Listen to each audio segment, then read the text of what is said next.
and welcome to Shamanic Healing. I'm your host, Dr. Norman Wilson. There are a lot of things going on in the world today. All of them seem to be demanding a lot of attention from psychiatrists, psychologists, other medical doctors, and professional people in the healing field. And that includes those who are in the supported field of healing, and that means me.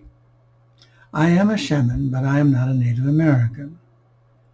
I use the word shaman because it is what is in the popular language. I was taught by a Mi'kmaq Indian back in the 1940s. And if I recall the word for Mi'kmaq healer, it's Nepitikit. So each tribe, each nation in these 50 states have their own words for their healers. And some resent the fact that they have been lumped together into a word that comes to us from Siberia. It has been around for ever since, the 1600s, I guess, if you will. So I can understand that. I also understand that they need to come into the modern world and they can't ride a painted pony anymore. And that's not a derogatory. Okay, it's a statement of fact. I can't ride in a horse and buggy anymore.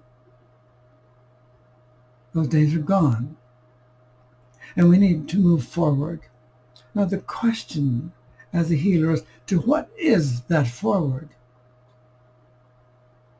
As a healer, I'm interested in not only just your body, the physical ailments that are there, but also your emotional state and your mental state. I have said before, I make a distinction between mental and emotional. Mental means the actual functioning that goes on in the brain. Are the synapses firing correctly? Is there enough blood flow there? Is there a part not working right? The emotions mean one's feelings. And we often think of the heart in terms of feelings. The heart is more than just feeling. It's a very powerful organ. And it carries its own message and its own energy, and not just blood flow. The human being is a marvelous, marvelous organism. It's a wonder to behold. Everybody gets excited about artificial intelligence. No need to worry. No need to worry at all. I think that what we need to do, however, in today's world, with today's situation, the hunger for guns and violence. My day as a kid, my mother had her own set of guns, including a 30-30, 12-gauge shotgun, and a 410, and a 22. Each of my brothers had their own set of guns. There were two of those. They had a 30-06 because they were older. At age 12, I had a 410 shotgun. Okay. At age 15, I had a 30-30. I also had a 12 gauge and maybe it's at a 16 gauge. We all hunted, and we also all fished. Now, we didn't hunt for the biggest antlers that we could find or the biggest bear, or my father going moose hunting or elk hunting, but we hunted for meat.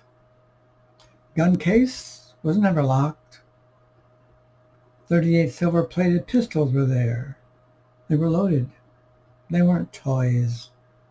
We didn't have to worry about that. So I don't know the need for these super huge killing machines, the AK-14s, I think that's what they're called. If you want to kill someone, you can kill them with your fist. You can kill them with a hammer, a knife. You can kill someone with your 2 fingers. So the idea of protecting yourself from invaders? What invaders? From outer space? From another country? Invaders from each other? And therein lies a sad tale. Why would we want to kill one another? We're all citizens of America, the United States of America. once considered the most powerful nation in the world, a democracy. And that was sort of a misdemeanor. We've never been a real democracy. We've been a representative democracy, where we elect representatives to do local bidding and not follow their own agenda, but with a larger agenda of being concerned about the welfare of the whole country. If there is an apple that's rotten in a barrel, soon other apples become rotten and impacted also. I think we need to reevaluate our needs. What is it we need? We need to be able to feel comfortable walking down the street, going to a theater, movie theater, taking a ride in the country, going into a mall shopping, without being accosted, spit upon, people getting in your face.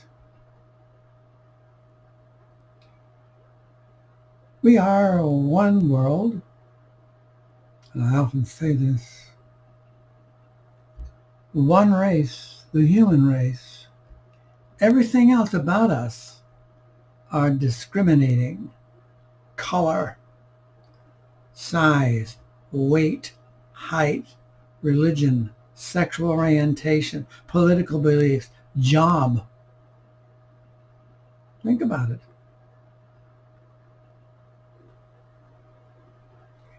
But if we look at that from a slightly different perspective, maybe we can change what's been happening. This didn't happen overnight. It's been there brewing, boiling for quite a long time.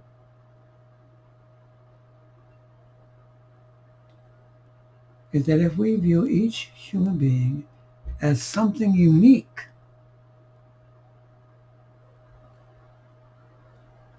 then we won't want to destroy it. That's all. Not asking you to like it, love them, no, but view that individual, whoever it is, as someone unique. No one else, since the beginning of the human race, has ever been exactly the way that individual is. That's quite a remarkable thing, isn't it? Can you do that? Can you look at the person across the street, across the way, downtown, in the restaurant, wherever you are, and remember, there's never been another person in the world like that? I think all judgment in terms of color, political beliefs, religious beliefs, and sexual preferences or orientation, however the phraseology goes, will fade away. Oh, I know it's not a possible thing to love everyone. Of course you don't. And I would be the last person in the world to expect you to do that. I don't even expect you to like everyone. But I do expect you to render respect for everyone because they have the right to be alive and to live. No one asked to be here. No one was asked to be conceived or born. They exist. So why not just let everyone exist? Just maybe a little bit of respect. And if you want to say, well, how can you respect a killer or a murderer? I don't respect what they did. Therein lies the difference.